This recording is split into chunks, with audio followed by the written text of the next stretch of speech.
7절에 보면은 가만히 앉은 라합이라는 표현이 나오는데요. 가만히 앉은 라합을 의존하는 백성, 이렇게 말씀의 제목을 지어보았습니다. 가만히 앉은 라합을 의존하는 백성. 라합이라는 여자는 우리가 알고 있습니다. 구약 시대에, 출애굽 시대에 가나안 땅을 정탐하러 들어갔을 때에 그 정탐꾼들을 잘 보호해주고 그들이 도망갈 길을 알려주어서 이스라엘 백성들이 그 정탐의 보고를 잘 듣도록 살려준 인물이고 하나님 편에 선 사람이었습니다. 그래서 그리스도의 족보에도 들어가고 영원히 복된 자리에 앉은 사람인데요. 살려주는 일을 했던, 믿음을 행함으로 보였던 생명 있는 여자의 이름이 여기에 오늘은 가만히 있는 라합이라는 표현으로 등장하면서 이스라엘 백성들을 훈계하는 말씀이 기록이 되어 있습니다. 이스라엘 백성들이 하나님 앞에서 잘하면은 잘 살고요, 하나님 앞에서 못하면 못 사는 백성입니다. 왜냐하면 그들의 진정한 왕은 하나님 여호와 뿐이기 때문에 그렇습니다.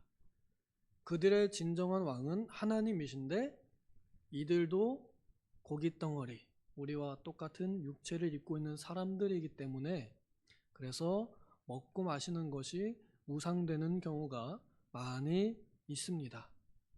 물질적인 것, 육신적인 것, 육체적인 것들이 하나님보다 더 우선할 때가 많습니다. 그래서 우상 숭배를 잘하는 백성이었기에 죄도 잘 짓는 백성이었습니다. 그래서 하나님께서 말씀하시기를 죄에 죄를 더하는 백성이라 하고 책망하시지요. 우리 인생이 연약해서 날이 가면 갈수록 의에 의를 더하기보다는 죄에 죄를 더하는 삶을 많이 사는 것 같습니다.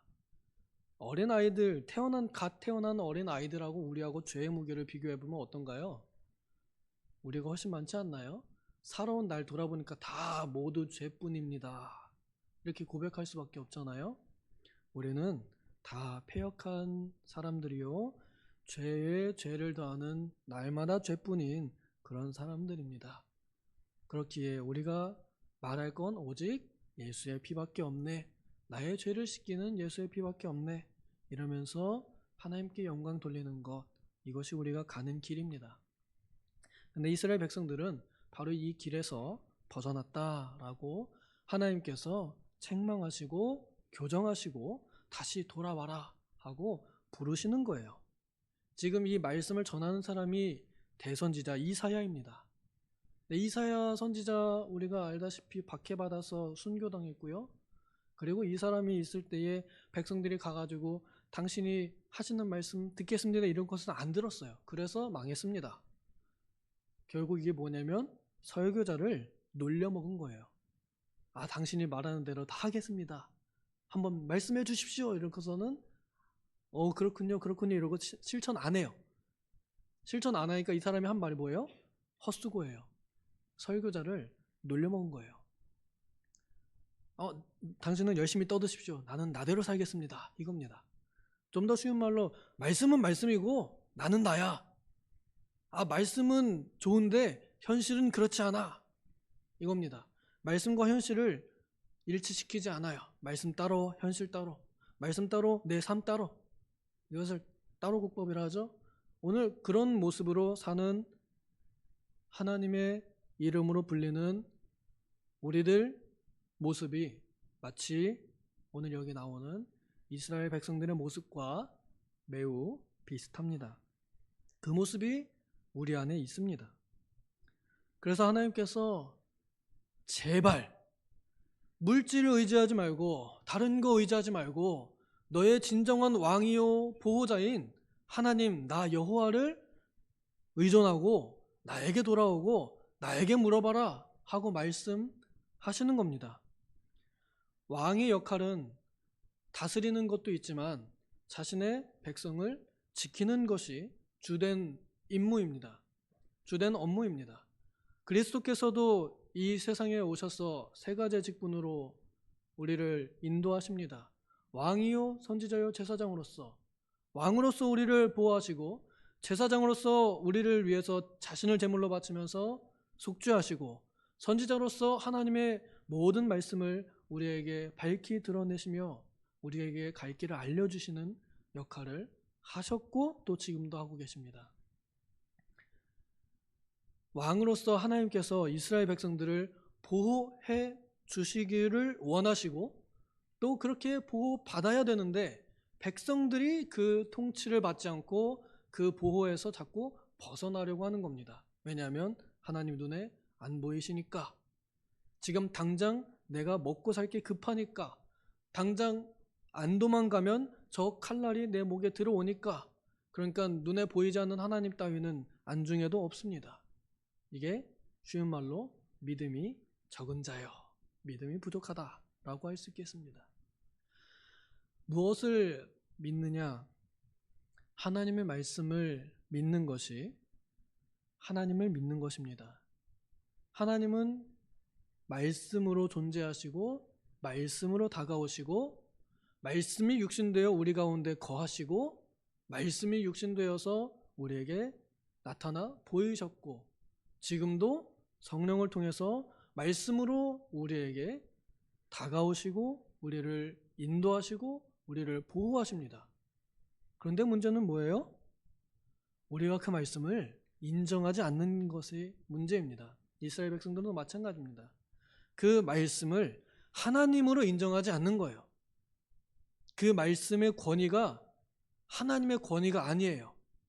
그냥 사람의 말입니다. 그러니까 그보다 더 강력한 무언가가 있으면 어떻게 해요? 아래로 내리는 겁니다. 하나님의 말씀이면은 세상에서 가장 강력한 권위 아니에요? 그런데 그 권위를 아래다 내려다 놓고 그 위에 다른 무언가를 더 우선시하는 겁니다.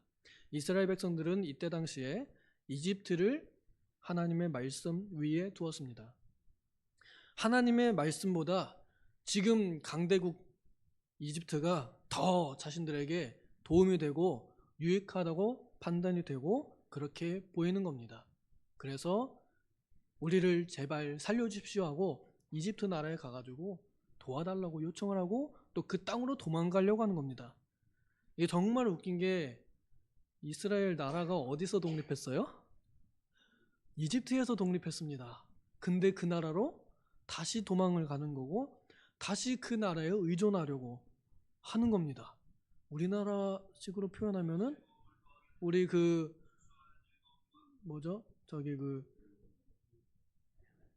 생각이 나시죠?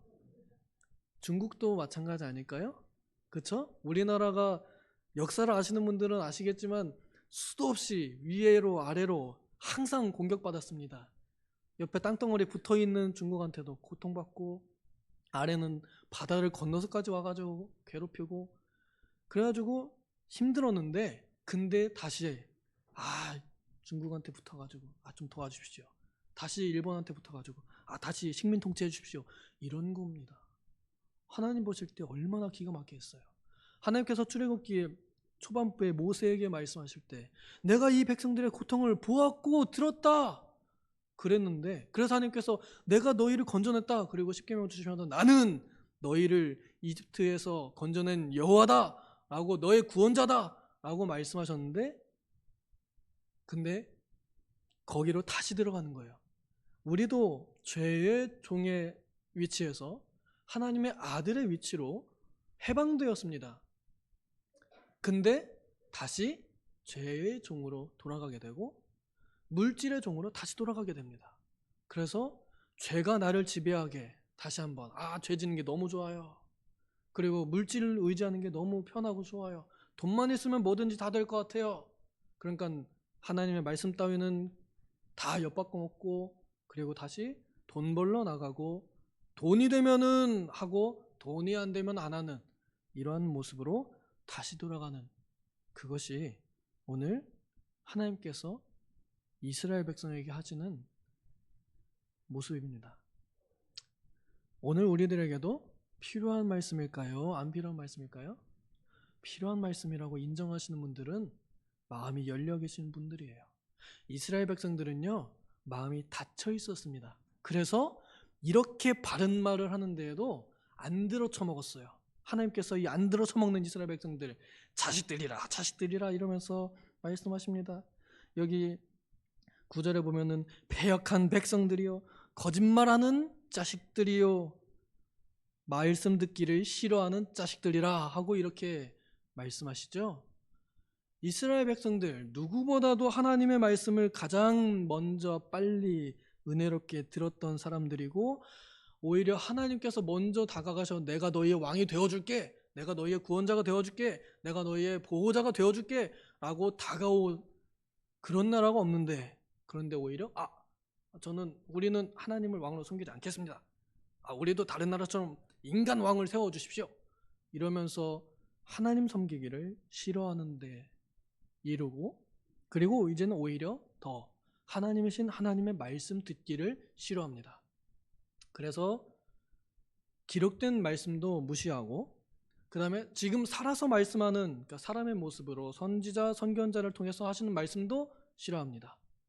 성경도 읽기 싫어하고, 읽기 싫어하니까 어떻게 하겠어요? 보기도 싫어하겠죠? 성경이 무겁고 지루하고 재미없고 글씨는 많고 성경 멀리하는 거예요. 그 다음에 편하게 옆에서 제잘제잘하면서 들려주는 말씀도 싫어해요. 옆에서 그 얘기하지 말라고, 이거예요. 좋은 설교자는 쓴소리를 하는 사람입니다. 정말로 이스라엘 백성들이 들어야 될 말을 해주는 사람들이거든요. 근데 이때 당시에도 거짓 선지자들이 항상 있어서 언제나 하나님의 이름을 빙자하여 하나님의 뜻이 아닌 듣기 좋은 달콤한 이야기로 사람들을 속이는 거짓 선지자들이 있었습니다.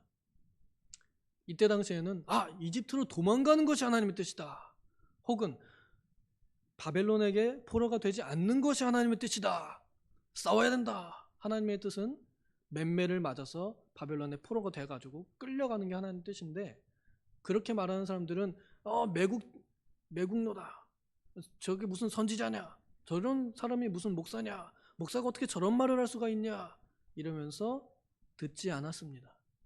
자신들이 지금 하나님 앞에 어떤 위치에 놓여 있는지 전혀 보이지 않는 거예요.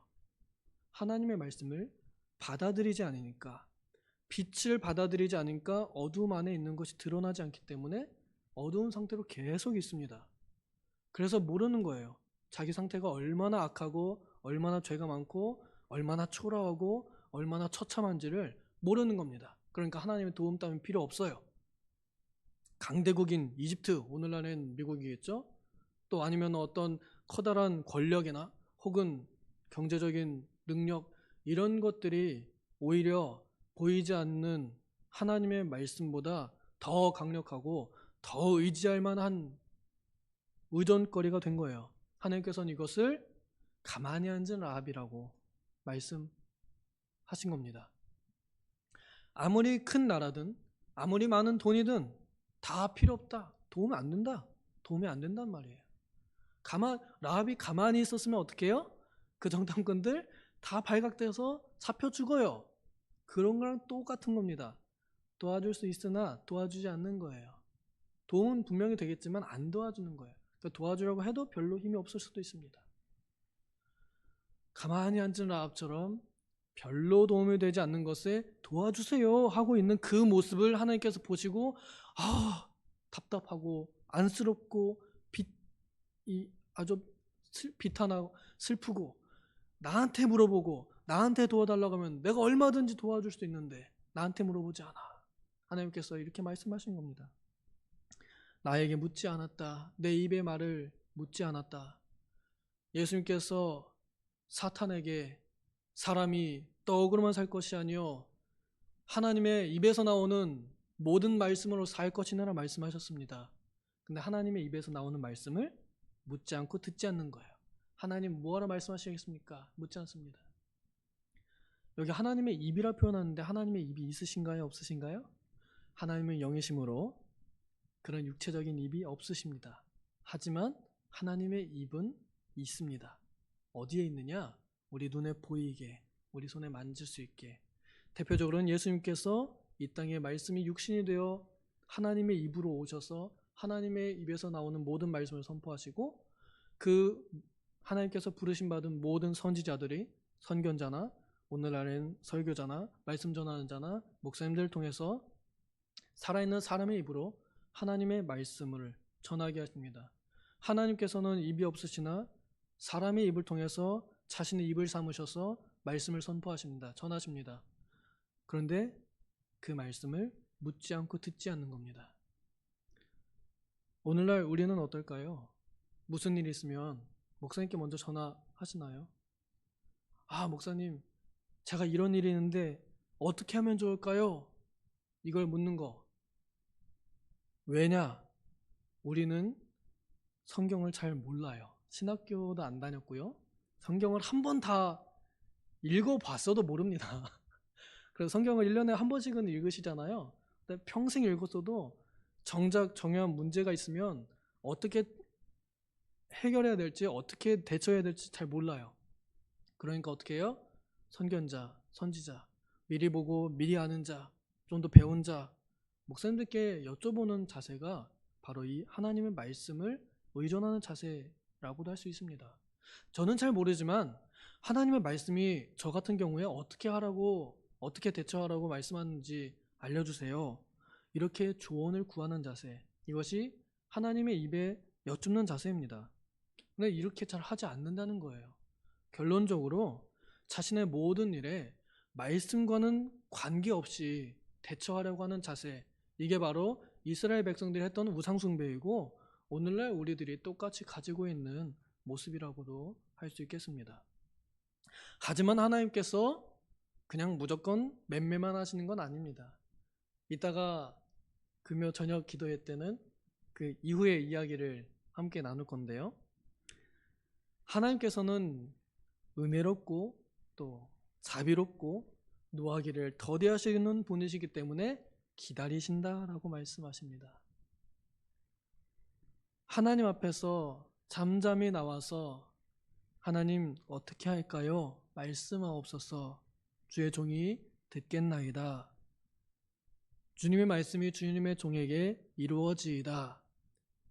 예수님의 어머니 마리아가 했던 고백처럼 잠잠히 앉아서 자신의 문제에 대해서 자신이 해결할 수 없는 일에 하나님의 말씀을 구하고 하나님의 응답을 기다리는 자세, 이것이 이스라엘 백성들이 살 길이요, 이스라엘 백성들이 돌아갈 길이요, 바로잡을 길이요, 오늘날 우리들이 가져야 할 자세라고 믿습니다. 부디 우리 삶에 어려운 일이 오고 또 이 나라에도 힘든 일이 와도 우리가 가져야 할 자세는 어디에 있습니까? 하나님의 말씀을 바라보고 의존하고 따라가는 데에 우리의 자세가 있습니다. 그러므로 오늘 이 제목을 생각하면서 우리가 말씀을 적용해 본다면, 가만히 앉은 라합을 의존하는 것이 아니라 살아 움직이는 하나님의 말씀을 의존하는 백성이 될 때 우리는 살맛 나는 삶을 살 수 있다 하는 것입니다. 부디 우리가 어떤 다른 것에도 흔들리지 않고 하나님의 말씀을 가장 우선시하고 하나님의 말씀을 의존하는 말씀제일주의인 성도로 오늘을 사는 우리가 되기를 소망합니다. 기도하겠습니다. 하나님 아버지, 우리가 의존하는 것들에 오히려 도리어 속고 도리어 배반당하고 도리어 공격받을 수 있음을 압니다. 우리가 의존했던 돈이 우리를 배신하고 우리를 더욱 슬프게 하고 우리가 의존했던 그 어떤 권력이나 사람이나 국가가 오히려 더 우리를 아프게 하고 힘들게 할 수도 있음을 압니다. 그러니 오직 하나님만이, 하나님의 말씀만이 우리를 참된 안식으로, 참된 평안으로, 행복으로 인도하는 길인 줄을, 참으로 사는 길인 줄을 우리가 아옵나니, 주님, 우리가 그 어떤 것도 하나님의 말씀 위에 올려놓지 아니하고 오직 하나님의 말씀만을 내 삶의 유일한 규범으로 삼고 살아가는 우리가 되게 하여 주시옵소서. 감사드리며 예수님의 이름으로 기도하옵나이다. 아멘.